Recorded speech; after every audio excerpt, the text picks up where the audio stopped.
Labib digital sign and মা packaging. এখানে আসলে ব্যানার ফেস্টুন সহ বিভিন্ন রকমের ডিজাইন এবং সামগ্রী পাওয়া যায়। এখানে তাৎক্ষণিক আপনারা যদি একটু বলে রাখি যে পিভিসি ব্যানার, লাইটিং বক্স, নির্বাচনী poster, voter list, handbill, visiting card, money receipt, cash memo, vinyl sticker সহ বিভিন্ন আইটেমের আপনার এখানে ইমার্জেন্সিভাবেও আপনি ব্যানার করতে পারবেন এবং যে কোনো মুহূর্তে, এবং বিশেষ ছাড়ে কিন্তু এখানে করছে।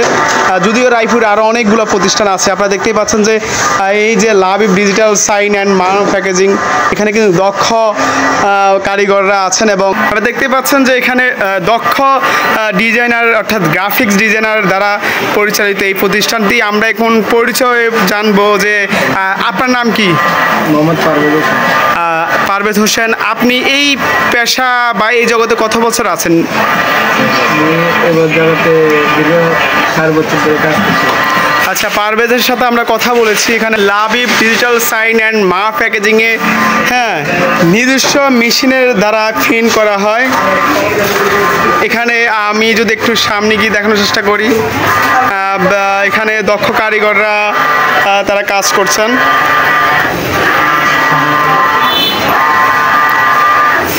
এখানে আছেন আরেকজন এই প্রতিষ্ঠানের ম্যানেজার বা এই প্রতিষ্ঠানের পরিচালক বলা যায়। প্রথমে আপনার পরিচয় জানতে চাইবো, আপনার নাম? মোহাম্মদ শামীম হোসেন। শামীম হোসেন, আপনি এখানে কি দায়িত্বে আছেন? Machine operator. মেশিন অপারেটর, পাশাপাশি পরিচালনা করছেন। যাই হোক, কথা বলেছি, আপনারা দেখতেই পাচ্ছেন যে লাবিব ডিজিটাল সাইন অ্যান্ড মা প্যাকেজিংয়ে আরেকজন দক্ষ কারিগর আছেন, ছোট পিচ্ছি বন্ধু। নামটা তোমার? মোহাম্মদ শামীম হোসেন। শামীম হোসেন, তুমি কি এখানে কিসের দায়িত্বে আছো? মেশিনে আছে না? আমরা একটু দেখানোর চেষ্টা করি। এই লাভ ডিজিটাল সাইনের কর্ণধার মোহাম্মদ আলী আজগর রুবেল, তিনি আছেন। আসলে তার দক্ষ পরিচালনার দ্বারাই মূলত এই যে প্রতিষ্ঠানটি চলছে। এবং আপনারা দেখতেই পাচ্ছেন যে এখানে অনেক ধরনের মালামাল স্যাম্পল দেখানো আছে।